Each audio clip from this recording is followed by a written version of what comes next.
surprise you to know that Jessie and I had something in common. We both learned to play golf at Braemar at the age of 5. Jessie went on, I should have pointed to the picture. Jessie went on to play on 7 Curtis Cup teams, won 3 British championships, 6 Scottish championships, and even became the #1 lady golfer in the world. And me, I still play like a 5-year-old.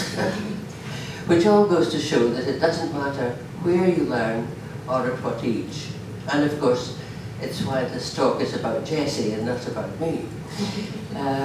Jessie's father was an expert sportsman. He played for Scotland at cricket, bowls and curling, as well as golf, of course. He was Jessie's only tutor, and as you can see from the swing that she had at the age of 5, he was an excellent coach. He was the professional at Braemar every summer from 1920 to 1939, and Jessie spent her summers there with him. She started out with one club. Interesting to note that although she was naturally left-handed, she played golf as a right-hander. I suspect because there were no left-handed clubs at Braemar, but there still aren't actually. She used to tell me the story of playing with a friend, Jean Moyer Scott, who was also taught by Joan. Jessie was forbidden to paddle in the river, and when they played the 8th hole at Braemar, which meant driving, sorry, if I could just point where the hole is, here, across to there, right? Now, it meant driving across the River Cluny, which they could easily manage, and they could manage to reach the green in 2. Well, I struggled to do that, but they could do that about the age of 8. However, they both contrived to duff their drives into the water so that they could paddle in to retrieve the ball. So at a very early age, she could manufacture shots to put the ball exactly where she wanted. Jo was the only golf professional in Upper Deeside west of Ballater, and I imagine Jessie played at all the 9-hole courses on the local estates, such as Mar Lodge and Invercold, although the only one I'm certain she played fairly frequently was the one at Balmoral. Jo used to give lessons to many visiting royals and other dignitaries, and the greenkeeper there used to get help from Jo in redesigning the royal course, and often played with Jessie. He tells of being asked to invite Jessie to play with Lord Wigram, who was the private secretary to George V.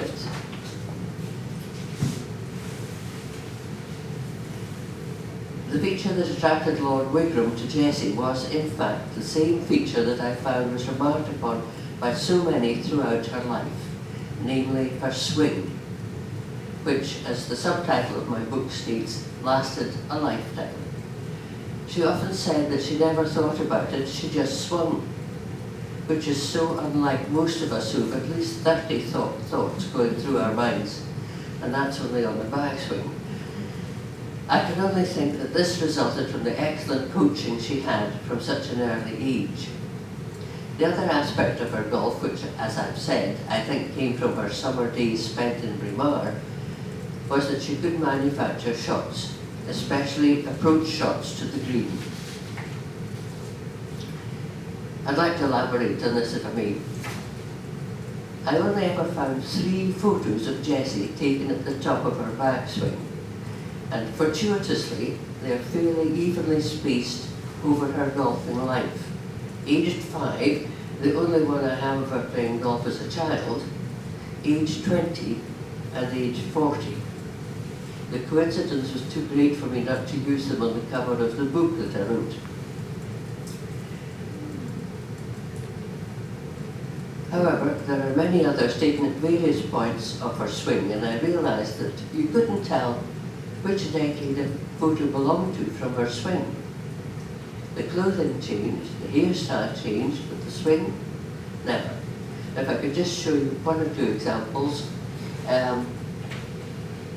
This is just before the hit in the 1940s, and then in 1955. Through the hit in the 1930s and in the 1950s. And the follow through 1955 and 1993. In 1932, when her first venture into competing in the British Girls' Open came about, Bernard Darwin wrote, "Of all these players, I think Jessie Anderson will go furthest. I enjoyed seeing her play her little shots into the neighbourhood of the green because she seemed to be the only one player who really and truly knew how to play the running shot."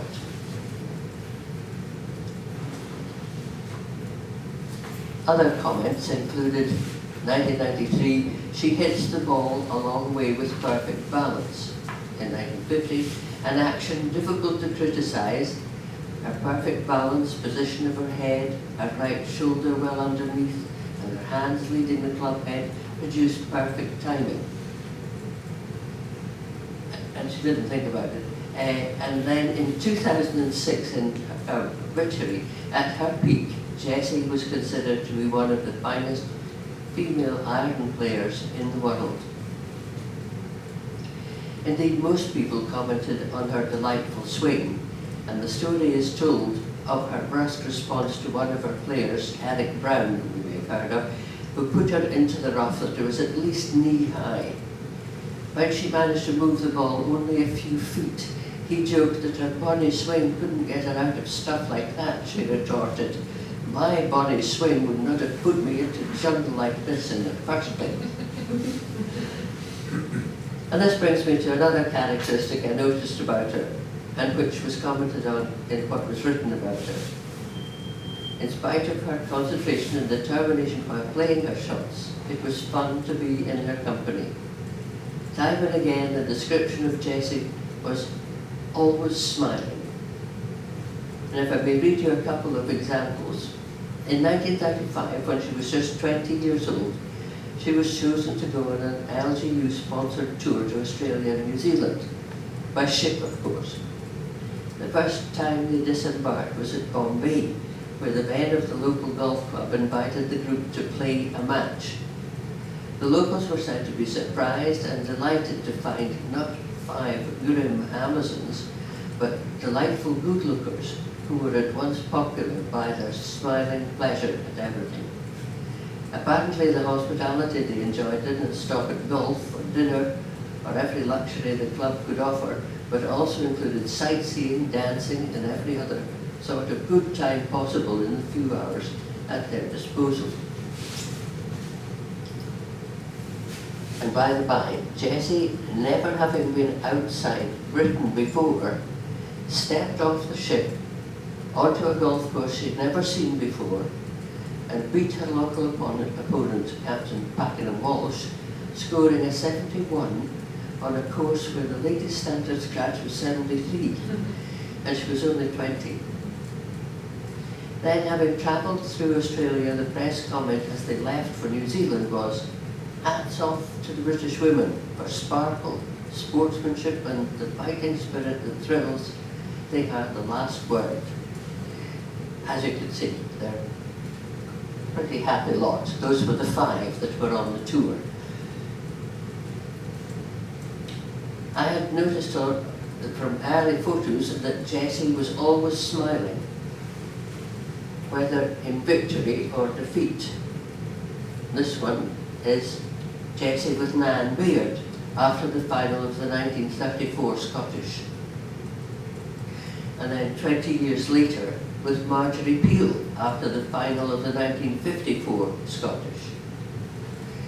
Jessie had been beaten on both occasions, but you can't tell from the broad smile. In fact, it looks as if she had won. Even at the end of her amateur career, her demeanour elicited similar comments. After the 1958 Curtis Cup in Massachusetts, The American college students who caddied for the GB&I team wrote a letter to the Ladies Golf Union saying, "From every member of the squad, there was a wonderful amount of politeness and respect afforded to us. Certainly, if we had caddied for the American team, we would not have had so much fun and good sport as we did with your fine representatives. Everyone at Braemar and everywhere your team has appeared have been impressed by the friendliness and politeness of the Curtis Cup squad from the British Isles. They are a tribute to the British Isles and to the great game of golf. We rooted hard for them to win the cup, and certainly it was difficult for an American to hope his country finished second best. Many thanks for a wonderful experience and a great deal of fun." And even the Curtis sisters were impressed, and they wrote the LGU saying, "We felt that this year's match was the finest for good feeling, and all the cup was put up for as its objective. Your girls made a very fine impression on and off the course, and we feel that the outcome was perfect." That was a drawn match, actually. What a good ambassador Jessie was for golf, for Scotland and for Perth. And how good to bow out of the Curtis Cup with such accolades, and at the age of 43 to be called a girl into the bargain. The thing that Jessie disliked most was slow play. I hate to think how she would have fared today, because she was talking about the situation 70 years ago.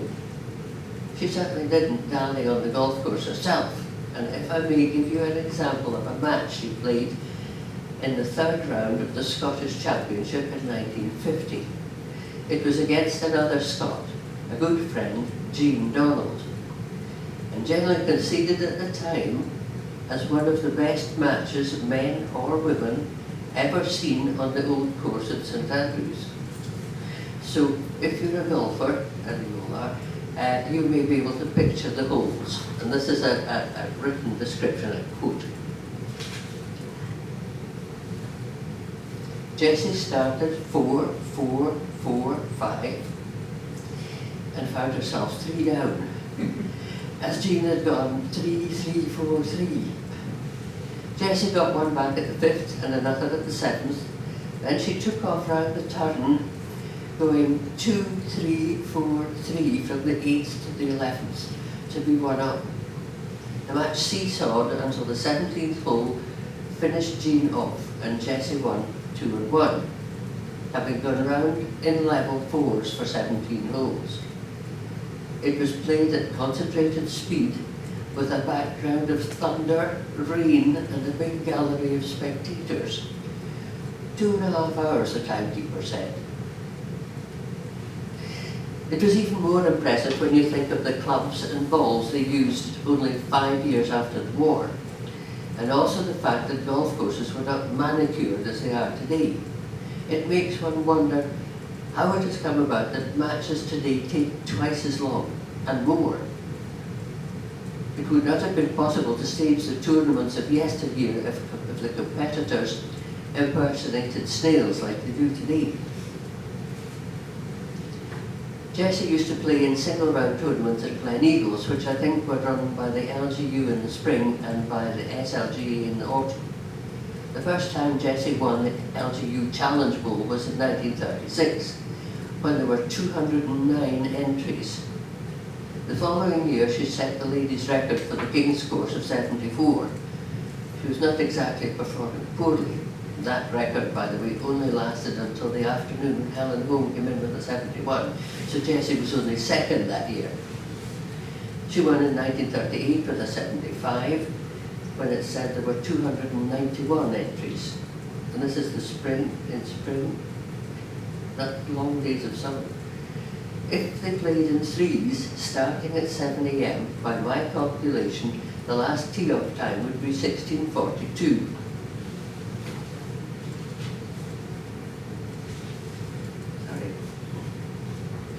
And play would be finished by dark in April, only if they all went round in a maximum of 2.5 hours. In other words, all golfers in those days played around in half the time it takes today. I also found it interesting that Jessie won at Gleneagles at least 9 times, always with a score in the 70s, except once in 1950 when she won with an 88. One can only assume that the weather must have been horrendous that year. The following year, 1951, she had a 77 and won by 16 shots. This fantastic record at Gleneagles was, of course, only a minor example of what Jessie Valentine achieved. I contend that she was the best Scottish lady golfer ever. Her career spanned 2 periods, the first of these as Jessie Anderson, from 1932 to 39.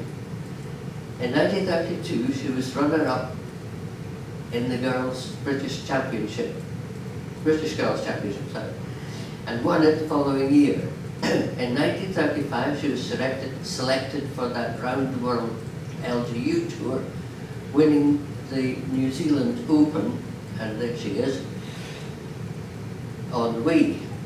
In 1936, she won the French Open and played in the first of 7 Curtis Cup matches. And at the end of that year, she was voted 4th best lady golfer in the world. She was unable to defend her French Open title the next year because she was having her tonsils out. But that year, 1937, saw her win her first British title and was then recognised as the world's leading lady golfer at the age of 22. She followed this with the Scottish title in both 1938 and 1939 and ended the summer by getting engaged to George Valentine. The summer also ended with the start of World War II, and George joined the Royal Army Service Corps while Jessie signed up with the Auxiliary Territorial Service. And there she is in her uniform.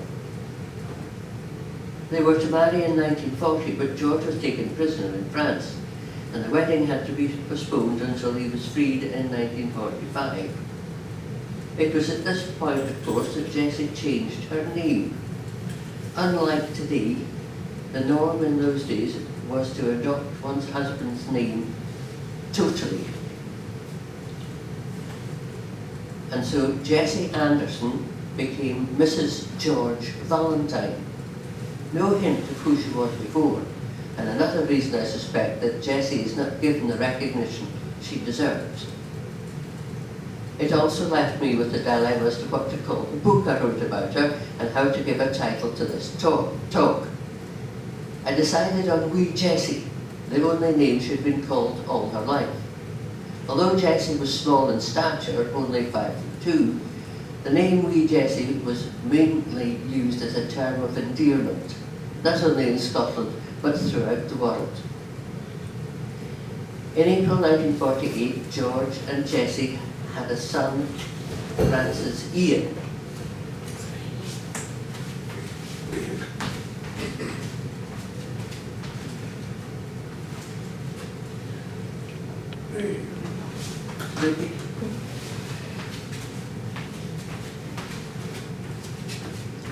And but for her mother-in-law, Jessie would have given up golf. Apparently she thought being a wife and mother was a full-time occupation. However, there she is with Ian, showing him St Andrews, of course. Her second period of dominance was in the 1950s. During that decade, she played in 5 Curtis Cups, was Scottish champion 4 times, and won the British title twice. Her best golfing year was 1955, at the age of 40, the same year that her husband George was president of the Scottish Motor Trade Association, thus involving her in countless social obligations.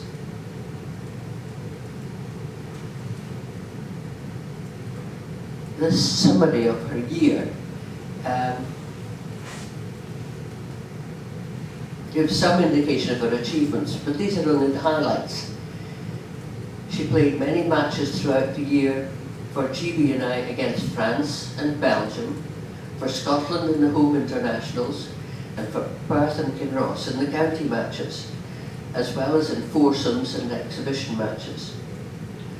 Her prowess that year earned her the title of the Fairway Maid of Birth, and also a dinner in her honour from the town council.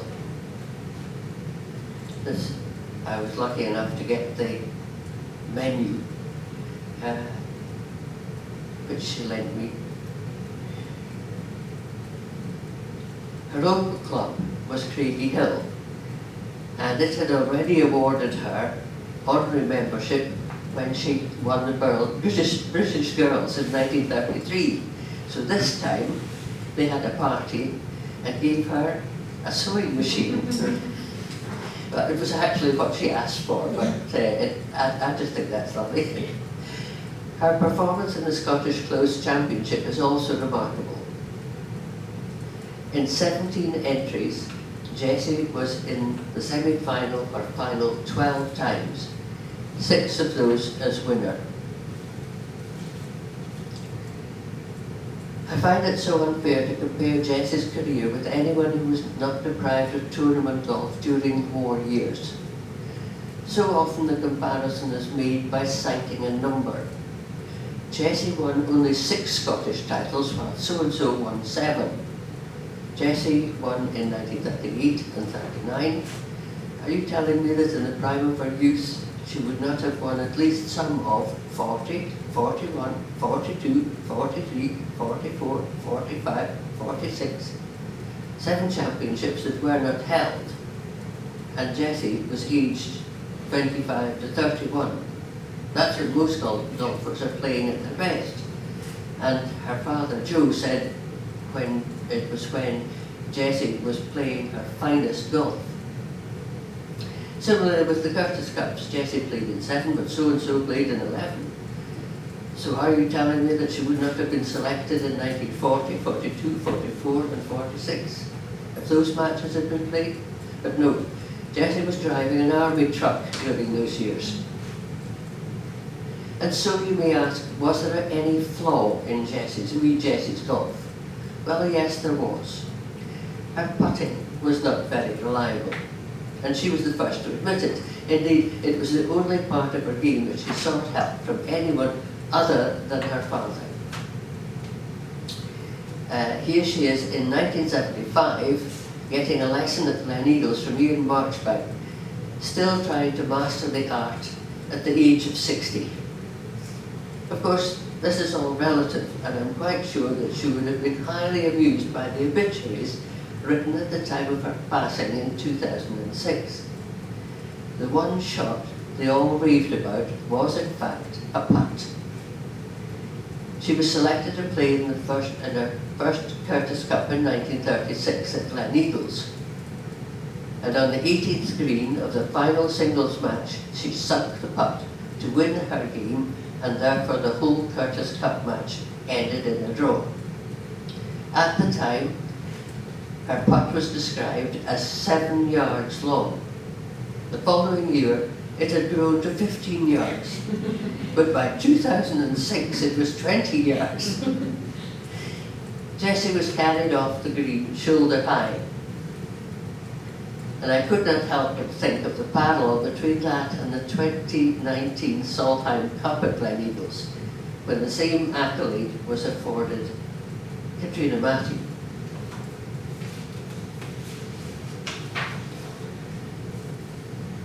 But of course, what else would you expect? Jessie and Katrina are both honorary members of the Central Club. Not that I'm biased or anything.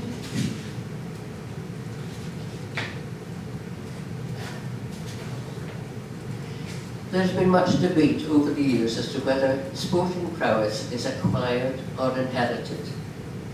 In the case of the Anderson Valentine family, it would seem to suggest the latter, although Jessie herself said that what was required was practice, practice, and practice again. Nevertheless, her grandfather, William Anderson, was a Perth golf champion into his 80s, and here he is with Jessie. Her father, Joe Anderson, was a golf coach, golf course designer, sports shop owner, as well as mentor to his daughter, wee Jessie. Her son Ian was in denial for many years, playing golf just as a hobby. You can see where this is. Here he is with his son outside the R&A, having won the Calcutta Cup in 2001. But it got him in the end in 2002 when he was appointed chief executive of the Hong Kong Golf Association, and he now has his own golf consultancy business in Hong Kong. Her 3 grandchildren are all good golfers, and it's said that Catherine, whose wedding it was that day, had a lovely natural swing. James, the middle grandson, was asked in 2003 to represent his grandmother when she was inducted into the Scottish Sports Hall of Fame. The eldest, Richard, as his parents and grandmother called him, but perhaps better known as Rick Valentine, has taken golf furthest, won several prestigious golf trophies, including the China Open, became amateur open, became a professional golfer, and is currently the director of the Golf Academy at Loreto. He invited his grandmother to open its new putting surface in 2002, which is what is shown there. And now there are 6 great-grandchildren, the youngest being 15 months old this week, I think. And who knows what golfing skills they may have inherited. 2 of them are already familiar with the great game, as you can see on the Spoken Bridge at the home of golf. We have Nicholas Harry Valentine and Ashley Jessie Valentine.